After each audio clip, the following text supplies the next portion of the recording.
పాలమూరు జిల్లా ప్రాజెక్టులపై మాజీ ముఖ్యమంత్రి కేసీఆర్ కక్షపూరితంగా వ్యవహరించి ఈ ప్రాంత రైతుల నోట్లో మట్టి కొట్టారని సిడబ్ల్యూసీ ప్రత్యేక ఆహ్వానితులు మహబూబ్ నగర్ పార్లమెంటు నియోజకవర్గ కాంగ్రెస్ పార్టీ ఎంపీ అభ్యర్థి వంశీచందర్ రెడ్డి ఆరోపించారు. శుక్రవారం చలో పాలమూరు రంగారెడ్డి రిజర్వాయర్ల సందర్శనలో భాగంగా ఎమ్మెల్యేలు ఎన్ఎం శ్రీనివాసరెడ్డి, మధుసూదన్ రెడ్డి, అనిరుద్ రెడ్డి, శ్రీహరి, పర్ణికారెడ్డి తదితరులతో కలిసి ఆయన భూత్పూర్ మండలంలోని కర్వేనా రిజర్వాయర్ ను సందర్శించారు. ఈ సందర్భంగా ఏర్పాటు చేసిన మీడియా సమావేశంలో ఆయన మాట్లాడుతూ కేసీఆర్ కు పాలమూరు రాజకీయ భిక్ష పెట్టింది.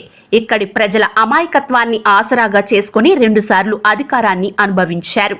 పాలమూరు రంగారెడ్డి ప్రాజెక్టుకు 2015వ సంవత్సరంలో శ్రీకారం చుట్టి ఇక్కడే కుర్చీ వేసుకుని 3 సంవత్సరాలలో పూర్తి చేస్తానని హామీ ఇచ్చారు. కానీ 8 సంవత్సరాలైనా 1 ఎకరాకు కూడా సాగునీరు అందించలేదని ఆయన ఆరోపించారు.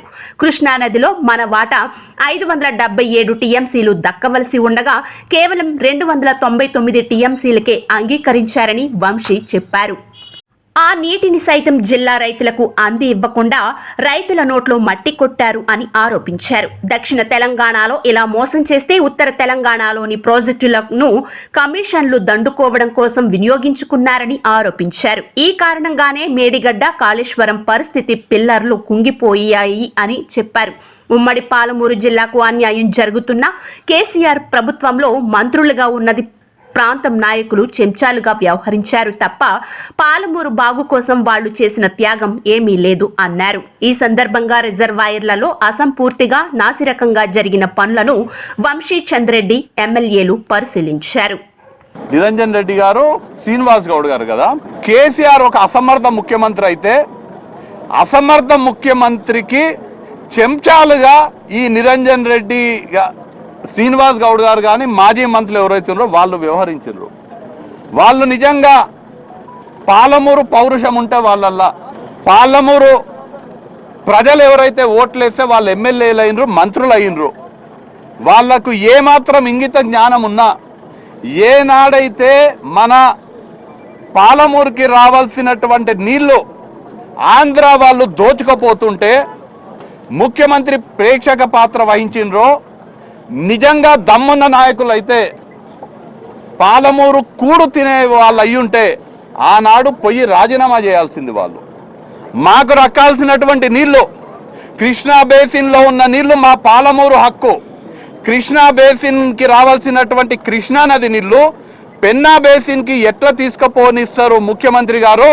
మీరు దాన్ని ఆపాలే, లేకపోతే మా ప్రజల తరపున మేము పోరాడే బాధ్యత మాకుంటుంది.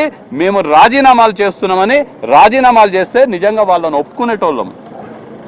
అది చేయకుండా మంత్రి పదవుల కోసము వాళ్ళ పదవులు కాపాడుకోనికే పాలమూరు ప్రజలని రాజకీయంగా ఉపయోగించుకున్నటువంటి దుర్మార్గులు ఆనాడు మంత్రులుగా వ్యవహరించినటువంటి నాయకులు ఇవాళ మాటలు పెద్ద పెద్ద మాటలు మాట్లాడుతున్నారు.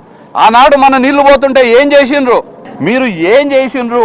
ఏమాత్రం బుద్ధి కానీ జ్ఞానం కానీ మీకున్నదాన్ని నేను ఇవాళ పాలమూరు ప్రజల తరపున అడుగుతున్నా. వాళ్ళు నిజంగా ఏమాత్రం కూడా శరం లేకుండా మొన్ననేమో మంత్రి పదవులు కాపాడుకోనికే సైలెంట్గా ఉన్నారు. ఇవాళ మళ్ళా వాళ్ళ నాయకులు రాసిచ్చినటువంటి, నిన్న ప్రెస్ మీట్ చూసిన నేను శ్రీనివాస్ గౌడ్ గారు, లక్ష్మారెడ్డి గారు మాట్లాడుతుంటే వాళ్ళ నాయకులు ఎవరో రాసిచ్చినటువంటి స్క్రిప్ట్ని తీసుకొచ్చి చదువుతున్నారు. వాళ్ళు మర్చిపోతున్నారు వాళ్ళు పాలమూరు బిడ్డలని. రేపు మళ్ళీ ఎప్పుడైనా ఎలక్షన్లలో మళ్ళీ పాలమూరునే పోటీ చేయాలి. మీ బండారం మొత్తం కూడా బయట పెడతాము. మీ కేసీఆర్ బండారము, ఇక్కడ ప్రజా ప్రతినిధులుగా గతంలో వ్యవహరించినటువంటి నాయకుల బండారం బయట పెడతాము. ప్రజలందరికీ కూడా మీ నిజ స్వరూపం తెలియజేయడానికే మేము ఇవాళ చేపట్టినటువంటి ఈ పాలమూరు రంగారెడ్డి ఎత్తిపోతల సందర్శన.